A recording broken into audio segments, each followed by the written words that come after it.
Página 12. Evolución creadora, Henry Bergson, 1907. Capítulo 1.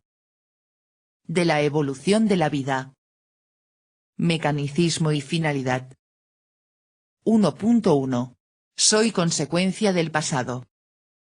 De la existencia que estamos más seguros y que mejor conocemos es indiscutiblemente la nuestra, porque de todos los demás objetos tenemos nociones que pueden considerarse como exteriores y superficiales, en tanto que nosotros nos percibimos a nosotros mismos interiormente, profundamente. ¿Qué constatamos entonces? ¿Cuál es, en este caso privilegiado, el sentido preciso de la palabra existir? Recordemos aquí, en dos palabras, las conclusiones de un trabajo anterior. Me doy cuenta primero de que paso de un estado a otro. Tenga calor o frío, esté alegre o esté triste, trabaje o no haga nada, miro a lo que me rodea o pienso en otra cosa. Sensaciones, sentimientos, voliciones, representaciones, he aquí las modificaciones entre las que se reparte mi existencia y que la colorean alternativamente. Cambio, pues, sin cesar. Pero con esto no digo bastante. El cambio es más radical de lo que en primer lugar se creería. Hablo, en efecto, de cada uno de mis estados como si formase un bloque. Digo ciertamente que cambio, pero el cambio me parece residir en el paso de un estado al siguiente, de cada estado, tomado aparte, deseo creer que permanece lo que es durante el tiempo que se produce. Sin embargo, un ligero esfuerzo de atención me revelaría que no hay afección, representación ni volición que no se modifique en todo momento si un estado de alma cesase de variar, su duración cesaría de transcurrir. Tomemos el más estable de los estados internos, la percepción visual de un objeto exterior inmóvil. Aunque el objeto permanezca el mismo y yo lo mire del mismo lado, bajo el mismo ángulo, en el mismo día, la visión que tengo de él difiere de la que acabo de tener, pues se dará el caso de haber envejecido un instante. Mi memoria está ahí, introduciendo algo de este pasado en este presente. Mi estado de alma, al avanzar en la ruta del tiempo, se infla continuamente con la duración que lo engrosa y hace, por decirlo así, una bola de nieve consigo mismo. Con más razón ocurre así con los estados más profundamente interiores, sensaciones, afecciones, deseos, etc., que no se corresponden, como una simple percepción visual, con un objeto exterior invariable. Pero es fácil no prestar atención a este cambio ininterrumpido, y no notarlo más que cuando engrosa lo bastante para imprimir al cuerpo una nueva actitud, y a la atención una dirección nueva. En este momento preciso nos encontramos con que hemos cambiado de estado. La verdad es que cambiamos sin cesar y que el estado mismo es ya un cambio. Es decir, que no hay diferencia esencial entre pasar de un estado a otro y persistir en el mismo estado. Si el estado que permanece lo mismo es más variado de lo que se cree, inversamente el paso de un estado a otro semeja más de lo que se imagina a un mismo estado que se prolonga, la transición es continua. Pero, precisamente porque cerramos los ojos a la incesante variación de cada estado psicológico, estamos obligados, cuando la variación llega a ser tan considerable que se impone a nuestra atención, a hablar como si un nuevo estado se hubiese yuxtapuesto al precedente. De este suponemos que permanece invariable a su vez, y así consecutiva e indefinidamente.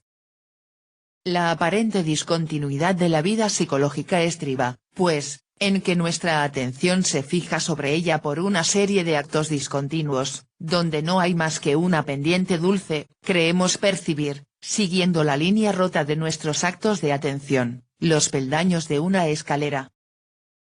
Es verdad que nuestra vida psicológica está llena de imprevistos. Surgen mil incidentes que parecen dar un tajo sobre lo que precede y no referirse ya a lo que le sigue.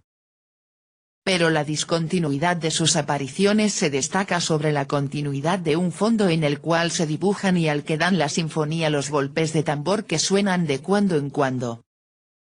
Nuestra atención se fija en ellos porque le interesan más, pero cada uno de ellos es llevado por la masa fluida de nuestra existencia psicológica entera.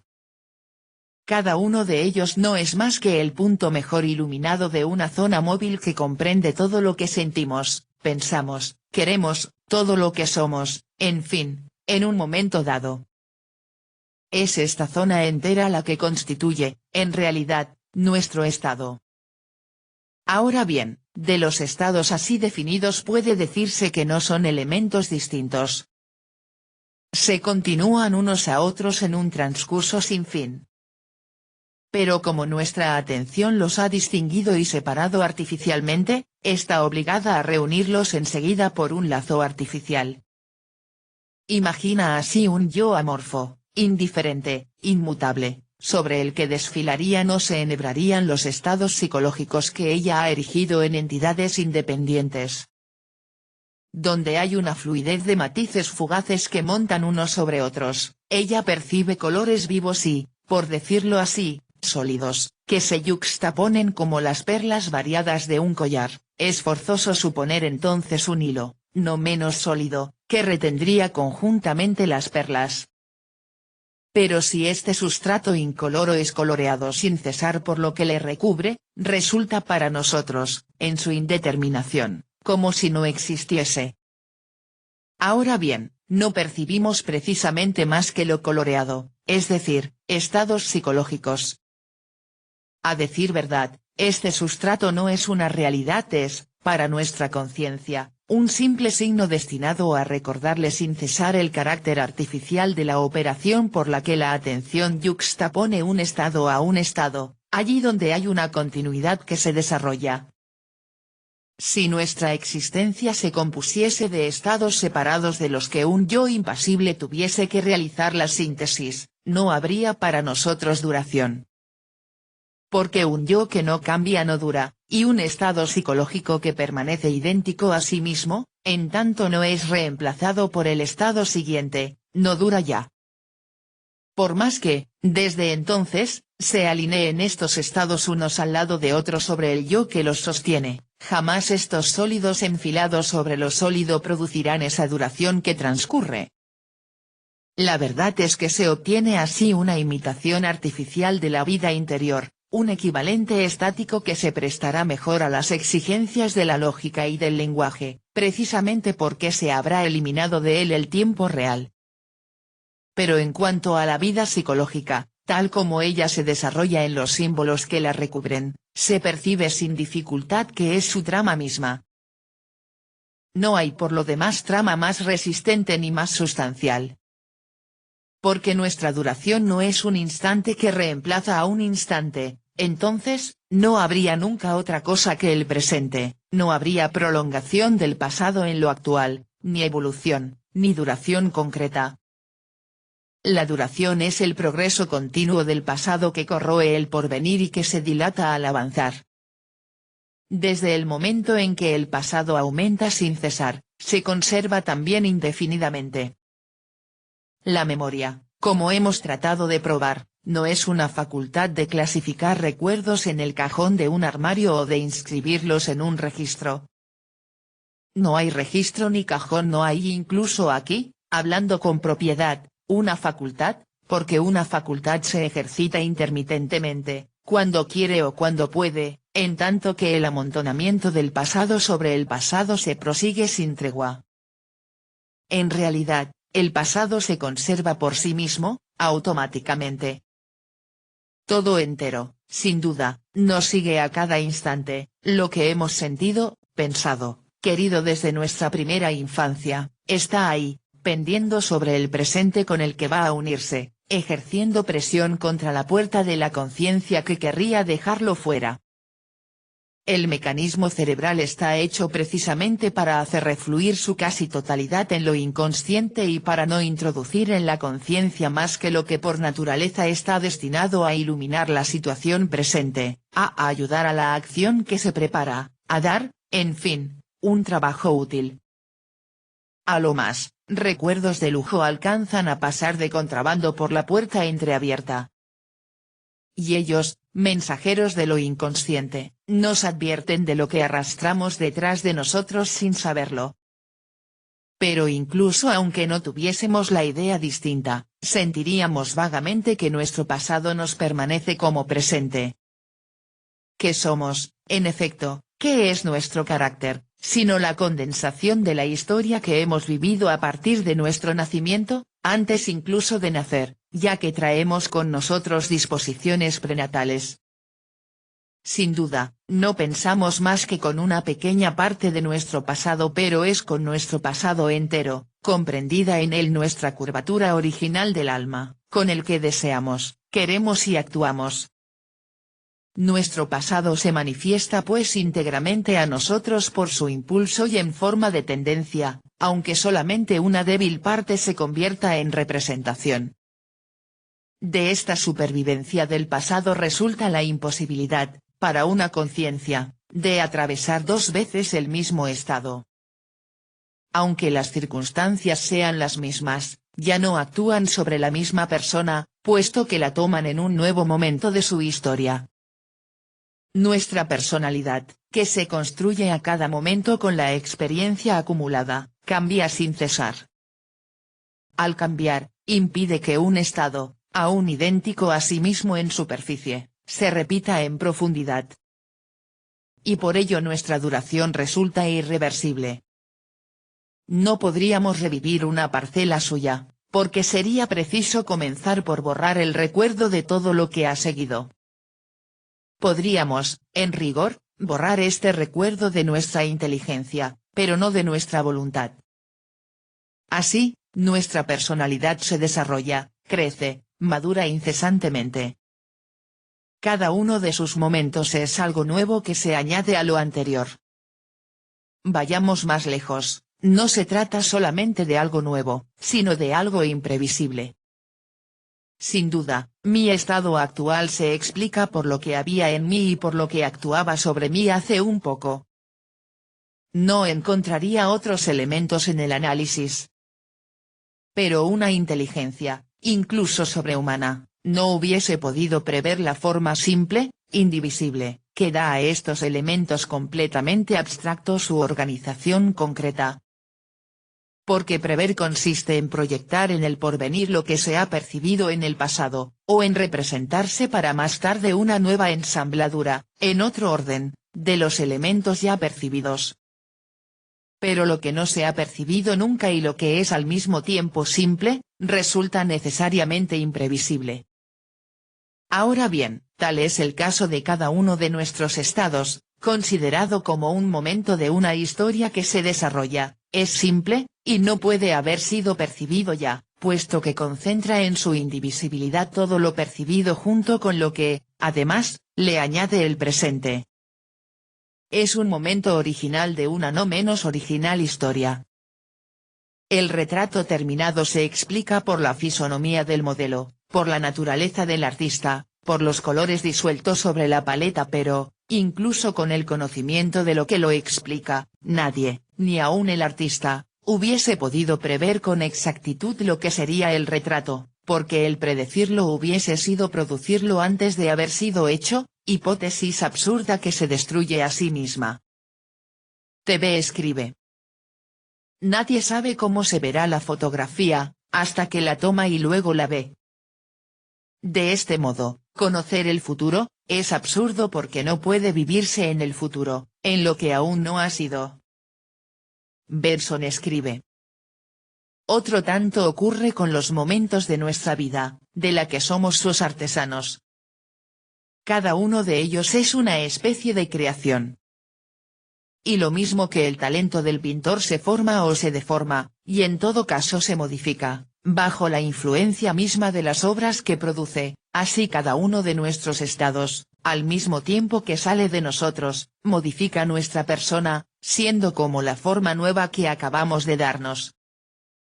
Hay, pues, razón para decir que lo que hacemos depende de lo que somos, pero debe añadirse que somos, en cierta medida, lo que hacemos y que nos creamos continuamente a nosotros mismos. Esta creación de sí por sí es tanto más completa, por lo demás, cuanto mejor se razona sobre lo que se hace.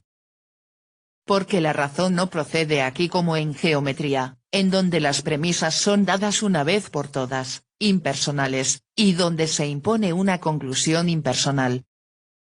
Aquí, por el contrario, las mismas razones podrán inspirar, a personas diferentes o a la misma persona en momentos diferentes, actos profundamente diferentes, aunque igualmente razonables. A decir verdad, no se trata de las mismas razones, puesto que no son las de la misma persona ni las del mismo momento. Por lo cual no se puede operar sobre ellas in abstracto, desde fuera, como en geometría, ni resolver a otro los problemas que la vida le impone. Cada uno habrá de resolverlos desde su interioridad, por su cuenta. Pero no tenemos por qué profundizar en este punto. Buscamos tan solo qué sentido preciso da nuestra conciencia a la palabra existir, y encontramos que, para un ser consciente, existir consiste en cambiar, cambiar madurando, madurar creándose indefinidamente a sí mismo. ¿Diríase otro tanto de la existencia en general? Un objeto material, tomado al azar, presenta caracteres inversos a los que acabamos de enumerar. O permanece tal cual es, o, si cambia bajo la influencia de una fuerza exterior, nos representamos este cambio como un desplazamiento de partes que no cambian. Si estas partes cambiasen, las fragmentaríamos a su vez. Descenderemos así hasta las moléculas de que están hechos los fragmentos, hasta los átomos constitutivos de las moléculas, hasta los corpúsculos generadores de los átomos, hasta lo imponderable en el seno del cual se formaría el corpúsculo por un simple torbellino. Llevaremos, en fin, la división o el análisis tan lejos como sea preciso. Pero no nos detendremos sino ante lo inmutable. Ahora bien, decimos que el objeto compuesto cambia por el desplazamiento de sus partes. Pero cuando una parte ha dejado su posición, nada le impide volver a recobrarla. Un grupo de elementos que ha pasado por un estado, puede pues, en todo momento, volver a él, si no por sí mismo, al menos por el efecto de una causa exterior que vuelve a ponerlo todo en su lugar. Esto equivale a decir que un estado del grupo podrá repetirse tan frecuentemente como se quiera y que, por consiguiente, el grupo no envejece, no tiene historia. Así, nada se crea en él, ni forma ni materia. Lo que el grupo será está ya presente en lo que es, con tal que se comprenda en lo que es todos los puntos del universo con los que se le supone en relación.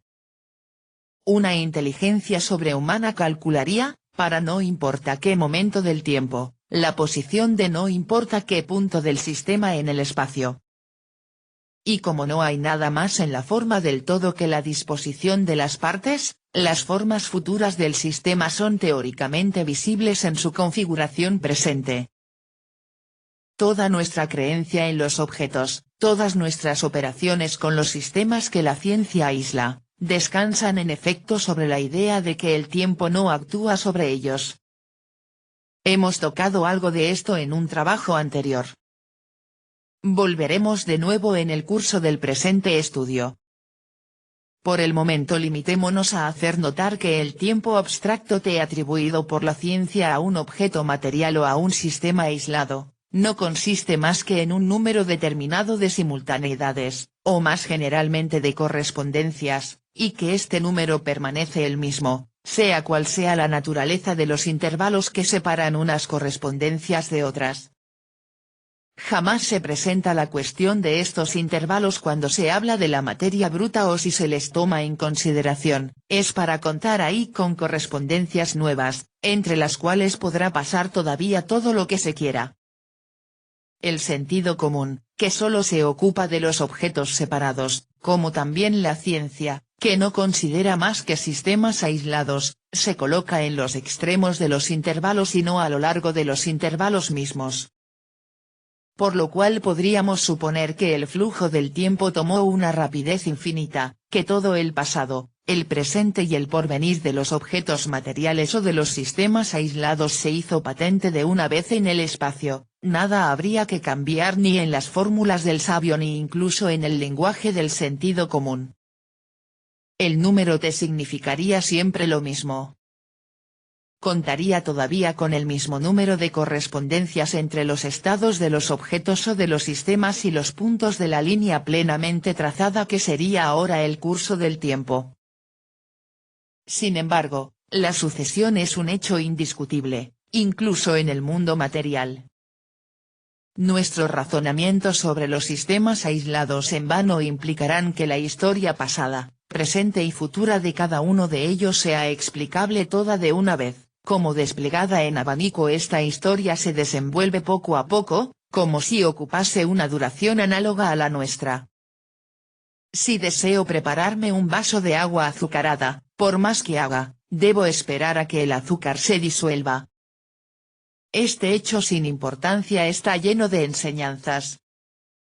Pues el tiempo que tengo que esperar no es ya ese tiempo matemático que se aplicaría también a lo largo de la historia entera del mundo material, aun cuando se nos mostrase toda de una vez en el espacio. Coincide con mi impaciencia, es decir, con una cierta porción de mi duración, que no es prolongable ni reducible a voluntad. No se trata ya de algo pensado, sino de algo vivido, esto es, de una relación, de lo absoluto.